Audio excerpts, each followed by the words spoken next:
अस्सलाम वालेकुम। ये मेरी वीडियो उर्दू में है। ये इसलिए कि मैं ये चाह रहा हूँ कि ये वीडियो हमारे दोस्त जो बैंकर्स हैं जिनका इसमें कलीदी रोल होगा वो भी सुने। आपको याद होगा कि कुछ दिन पहले मैंने एक वीडियो रखी थी कोऑपरेटिव सोसाइटीज़ के बारे में। मैंने ये कहा था कि हमारी अगर ज़मींदार ने को सब ज़मींदार ने सफ़र किया फाइनेंशियली तो हमारा मुल्क तरक्की नहीं करेगा। और आपको ये बताता चलूँ कि हमारी एग्रीकल्चर हमारी इकोनॉमी की रीढ़ की हड्डी है। बहुत सारी एक्सपोर्ट्स हमारी एग्रीकल्चर रिलेटेड हैं, डायरेक्टली और इनडायरेक्टली। अच्छा, जब मैंने कहा कि एग्रीकल्चर कोऑपरेटिव सोसाइटीज़ बने तो मैं ये चाह रहा था कि हमारा जो छोटा ज़मींदार है 50 एकड़ से कम वाला, वो एक्सप्लॉइट ना हो, ना ख़रीदते वक्त अपने इनपुट्स यानी खाद बीज वगैरह वो बड़े हाई रेट्स पे उधार पे मिल ओनर से लेता है, और ना ही अपनी फसल के बिकने के वक्त भी वो एक्सप्लॉइट ना हो और उसको अपने मेहनत का सही उजूरा मिले। और इसके लिए मैंने चाहा था कि एग्रीकल्चर कोऑपरेटिव सोसाइटीज़ बने और वो अपनी खाद वगैरह बल्क में सोसाइटीज़ खरीदें और उनको दें। लेकिन इसमें एक इशू आ रहा था, मसला था कि वो इसके लिए पैसे कहाँ से लें, क्योंकि हमारे पास फार्म क्रेडिट यानी एग्रीकल्चर लोन बहुत मुश्किल से मिलता है। और एक तो मुश्किल से मिलता है और उसकी जो क्वांटिटी है यानी पर एकड़ पे वो बहुत कम है। इसका हल मैंने निकाला। फिर मैं चला गया इस पर, जब डेलिब्रेशंस हुई, दोस्तों से मशवरे हुए, उसके बाद मैंने आपको एक और भी कॉन्सेप्ट दिया था कि जब तक ज़मींदार यानी प्रोड्यूसर अगर प्रोसेसर नहीं बनेगा तो उसके मसाइल हल नहीं होंगे और वो कार्टेल्स के अगेंस्ट वो कम्पीट नहीं कर सकेगा। तो अब जो मैं आपको बताना चाह रहा हूँ वो एक मिक्स है कोऑपरेटिव सोसाइटी और कॉर्पोरेट फार्मिंग का। उसमें मेरा ये कॉन्सेप्ट है कि से फॉर एग्ज़ाम्पल मैं अभी उन एरियाज़ की बात कर रहा हूँ जहाँ पे राइस रखते हैं, और ये सेम जो मैं बात कर रहा हूँ राइस की, तो ये एप्लीकेबल है कॉटन के लिए, टमाटर के लिए या किसी और वैल्यू एडिशन फैक्ट्री के लिए। अब मेरा ये कहना है और मैं ये समझता हूँ कि यही हल है, वो ये है कि अगर ज़मींदार खुद प्रोड्यूसर बन जाए, प्रोसेसर बन जाए, तो ही उसका मसला हल हो सकता है। जब मैं ये कह रहा हूँ तो मेरा मकसद ये है कि वो ज़मींदार जो छोटा ज़मींदार है खुद फैक्ट्रियाँ लगाए। वो फैक्ट्रियाँ कैसे लगाएगा ये मैं आज आपको बताऊँगा, और कैसे लगाएगा और क्यों लगाएगा, ये दोनों सवालों के जवाब आपको मैं देता हूँ। सबसे पहले आपने ये करना है कि कोऑपरेटिव सोसाइटी के बजाय हम जाएंगे अब प्राइवेट लिमिटेड कंपनी या पब्लिक लिमिटेड कंपनी में। प्राइवेट लिमिटेड कंपनी बनाने के लिए हमें 1 से लेके 50 शेयर होल्डर्स करने होते हैं, यानी मैक्सिमम। जब मैंने आपको कहा था कि 3000 एकड़ पे एक राइस मिल लगे, तो इसका मतलब है कि वो तकरीबन 50, 60 या 100 के करीब ज़मींदार होंगे, और जो 50 एकड़ से कम होंगे वो 50 होंगे। अगर किन एरियाज़ में जो ज़्यादा शेयर होल्डर बनना चाहते हैं तो आप पब्लिक लिमिटेड कंपनी बनाएं जिसमें 50 से ज़्यादा हैं शेयर होल्डर। अच्छा, अब आप जो पब्लिक लिमिटेड कंपनी पहले बनेगी वो खुद आप बनाएं, या आप हमें कहेंगे, हमने आउटसोर्स किए हुए हैं, हमारे दोस्त हैं वकील हैं, वही बनाते हैं। और 15 से 20 हज़ार से 25 हज़ार तक खर्चा है, जिसमें सरकारी फ़ीस भी है और वकील साहिबान की फ़ीस भी है। जब वो कंपनी बन जाएगी, और कंपनी के लिए ज़रूरी नहीं है पहले आप 50 लोग इकट्ठे करो, कंपनी तो 2-4 लोग भी बना सकते हैं। और उसमें जो शेयर होल्डिंग होती है जो कंपनी में, से फॉर एग्जाम्पल 100% शेयर होल्डिंग में, वो जो 2-3 दोस्त मिलेंगे वो शेयर्स उनके पास हो। अच्छा, जब कंपनी बनती है उसमें हम एक कैपिटल रखते हैं, यानी उसको पेड अप कैपिटल कहते हैं। वो 1 लाख तक होता है। जब आप स्टार्ट करते हैं कि पेड अप कैपिटल आपने 1 लाख रखा, यानी आप के 1 लाख शेयर्स रुपए के 10 रुपये के हिसाब से शेयर्स होते हैं। अच्छा, फिर आप शेयर्स को बढ़ाते हैं, कैपिटल बढ़ेगा, शेयर बढ़ेंगे। अच्छा, अब जब कंपनी बन गई तो दूसरा स्टेप आपका होगा उसका बैंक अकाउंट खुलवाना। शेयरिंग, भले 2-4 लोग हैं, दोस्त हैं आपस में, या पड़ोसी ज़मींदार हैं, या पड़ोसी कोई भी, तो ज़रूरी नहीं है ज़मींदार हो, कोई इन्वेस्टर भी आ सकता है, कोई भी ले सकता है, तो कंपनी बना सकता है।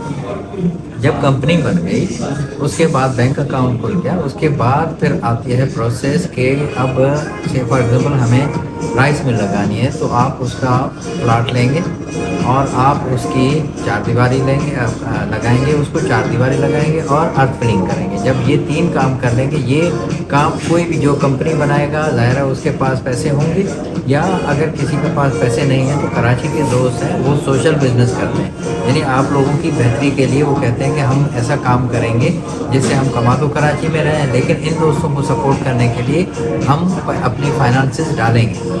जब वो एक राइस मिल की फिजिबिलिटी है 15 करोड़, जिसमें 5 करोड़ के करीब जो है वो ज़मीन है, अर्थ फिलिंग है और चार दीवारी है, और उसमें 5 करोड़ में भी आप 1 करोड़ समझें कि मुख्तलिफ एक्सपेंडिचर होता है, यानी उसमें डॉक्यूमेंटेशन के लिए होगा, पेड कैपिटल के लिए होगा, मुख्तलिफ चीज़ें। अच्छा, अब यही कैपिटल है 5 करोड़।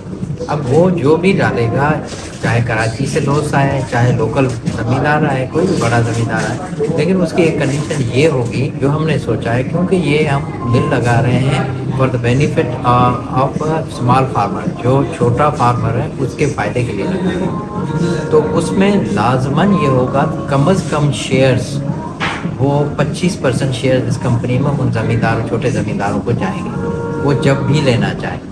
स्टार्ट में वो 5 करोड़ का कैपिटल होगा। जब आपने ज़मीन ले ली, चार दीवारी दे दी, अर्थ फिलिंग कर दी, फिर आप अप्लाई करेंगे बैंक लोन के लिए।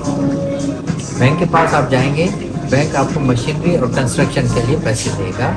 इंटरेस्ट रेट इतना ही कम होगा क्योंकि इसको सिंध एंटरप्राइजेज डेवलपमेंट फंड वो इसको सब्सिडाइज करेगा, और 2% और 3% पे आपको ज़मीन के ये इसकी अर्थ फिलिंग के इसकी कंस्ट्रक्शन के लिए और मशीनरी के लिए आपको लोन देगा, जो कि पेएबल होगा 5 सालों में। जब ये 3-4 महीनों में आपने मशीनरी सेलेक्ट कर ली और उसके बाद ये आपको फाइनेंसिंग मिल गई तो आपके ज़ाहिर है शेयर्स पहले 5 करोड़ थे, अब वो 10 करोड़ का वो एडिशन हो गए, टोटल आपकी वर्थ हो गई 15 करोड़ इंक्लूडिंग बैंक लोन।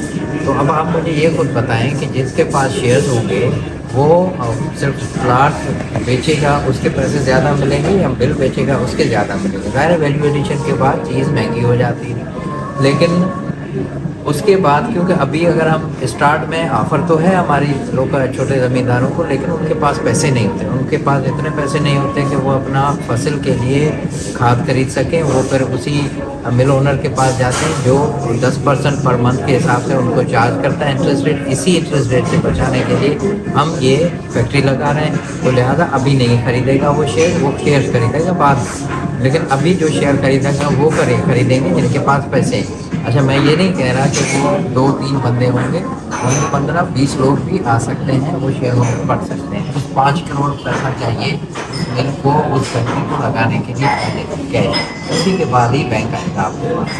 अच्छा, जब आपने ये 5 करोड़ लगा लिए, उसके बाद आपके पास बैंक भी आ गया।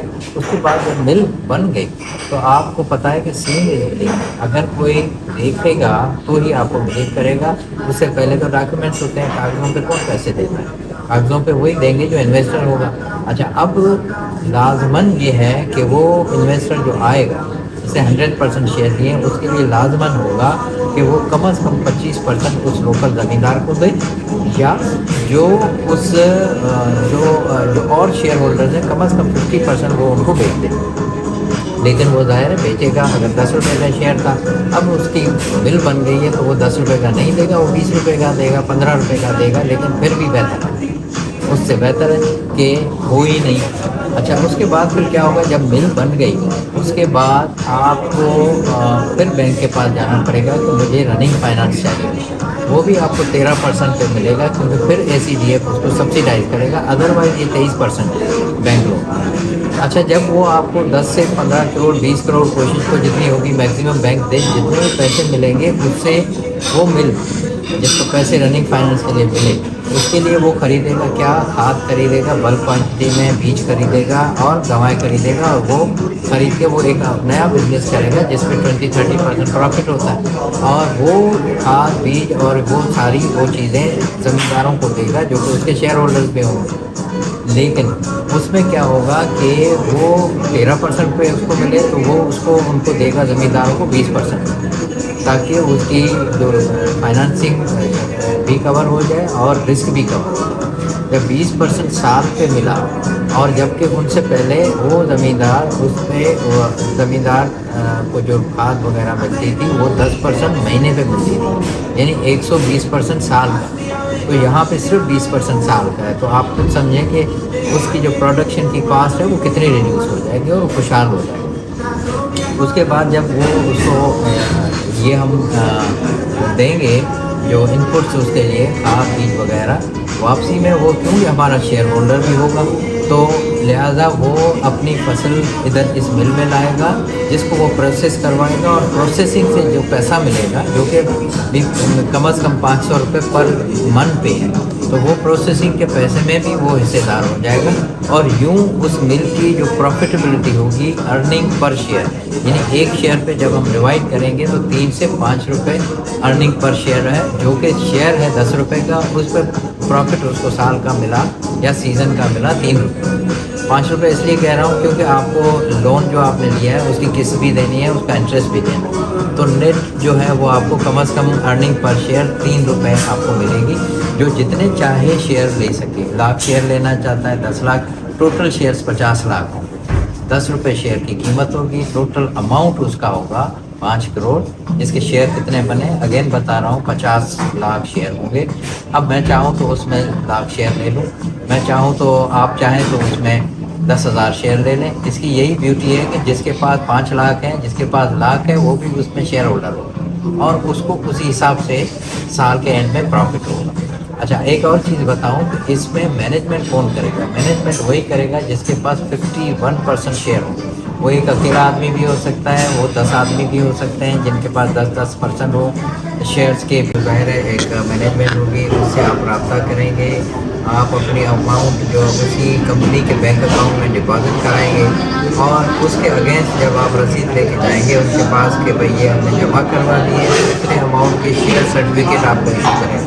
जब शेयर सर्टिफिकेट सिर्फ कंपनी वाला इशू नहीं होगा, जब तक अप्रूवल नहीं होगी security exchange commission of Pakistan, तब तक वो शेयर सर्टिफिकेट इशू नहीं कर सकता। और इसलिए जो SECP से जो मंजूर शुदा होती है उसको आपका तहफ़्फ़ुज़ होता है। अच्छा, अब आपने एक दफ़ा शेयर खरीद लिए तो आप बेच भी सकते हैं। कंपनी आपसे वो शेयर खरीदेगी, या तो एग्जिस्टिंग शेयर होल्डर्स को दे देगी या नए शेयर होल्डर वो वापस लाएगी। अगर एग्जिस्टिंग शेयर होल्डर 50 है तो 50 से ज़्यादा नहीं हो सकते, उन्हीं में बेचेगी।